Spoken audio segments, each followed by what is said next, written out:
Sarida, Sarida, lo sai che l'altro giorno ho sentito nella televisione che facevano una reclama di mobili? Noi lo potevamo accattare il cantarano.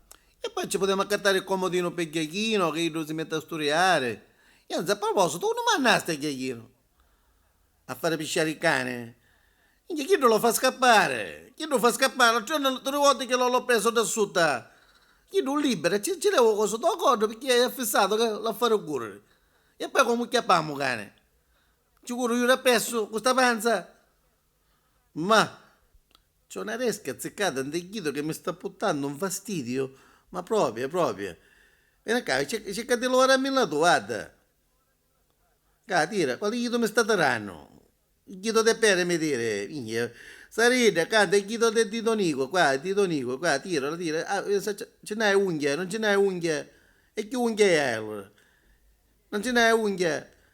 E perché una pinzetta, no? Come la tiro io? Lasciala io, poi me la tiro io. Senta, a proposito, facciamo una reclama della televisione, da, chi tu dei mobili.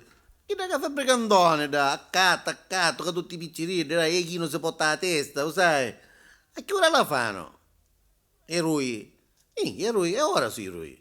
Aspetta che rumoriamo. Risparmiare alla nuova Stilmobile Oh, devi comprare. oh, precisi, oh. Guarda, qua cavallo, yeah. Minchia di pizzerini, guarda, guarda. Ah, via Petronovelli. A gatto, eh. Sì, l'ho capito, l'ho capito.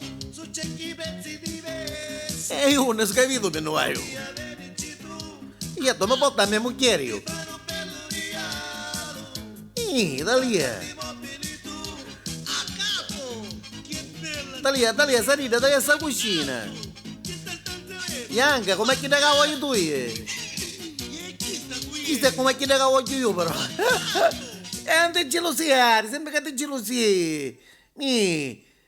I mobili, stiamo parlando di mobili, perché? Perché ho visto quella lastinicchiata nel letto. Anzi, nel frattempo, guarda che fai? Io vai a chiappare a tuo figlio Achino prima che mi fa pisciare in la macchina il cane. Tu ti lavi le forchette, le piatte, c'è una bella sbarattatella nella cucina e ce ne andiamo, va bene? Io preparo nel frattempo la macchinetta, la metto a moto, così guarie perché ci vuole mezz'ora per guariare. Siamo pronti? A cato, con giochi mobili belli. Minchia, bella, a gatto, ma imparai anch'io, ma imparai, guarda.